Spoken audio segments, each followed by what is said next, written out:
Welcome to Miniatures Paintbrush. Today we're going to talk about decanting and how you can use that for your miniatures.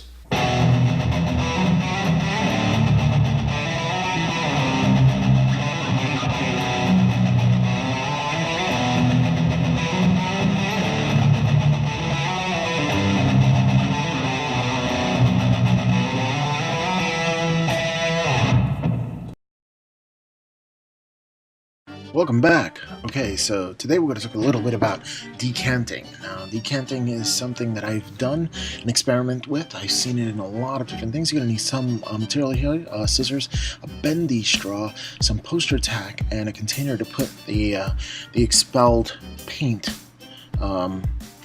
in. So what first we're going to do is we're going to cut off the end here. And shape it to the size. We're going to get something. Now I've done this with dull coat.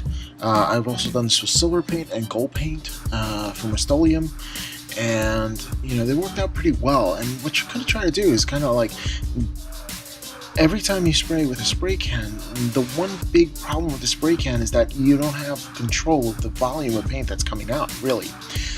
But through an airbrush, which makes it so significant, you do have that control. So what if you had a color in a spray can that you really wanted, and you really wanted that color, but you couldn't really find it in acrylic paints or anything like that?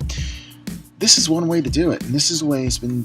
People have been doing it in the modeling industry, in the scale modeling industry, for a while now. And I know I've tried it with some scale models, and I actually tried it on a couple of miniatures, and I worked with really well. In fact, just make sure that the miniatures are primed, and you know, you just allow for that extra drying time, 24 to 48 hours, just to get that color. But if you are really looking for the color specifically, you can only get it in the Rattlecan.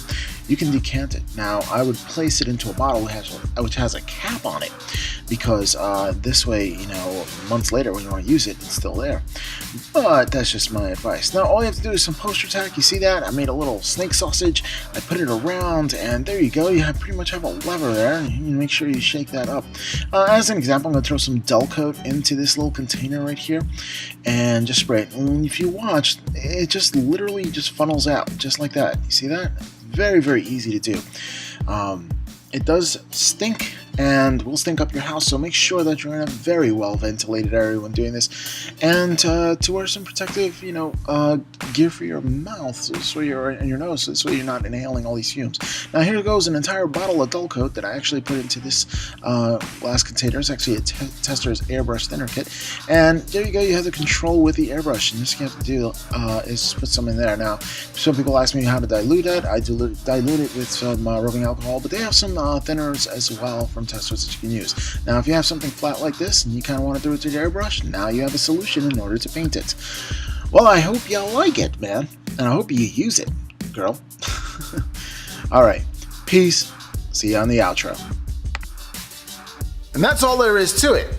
Now, when it came to any kind of paints, I kind of put them in a glass jar with a lid, so this way I can reuse it at my convenience. If not, they kind of dry out after a while. Also, you need to know that some paints actually need to bubble up from the bottom, and they need to aerate. You know, that's the decanting process. It gets all the bubbles and all the kind of, you know, air, compressed air, and all the other kind of chemicals that are in there. It kind of just like releases and gets out of the paint. So this way you could just use the paint straight. Do not use the paint directly straight after decanting. Let it air out, let the bubbles come out. I've decanted or allow it to air out for 24 to 48 hours sometimes before I even try to use the paint.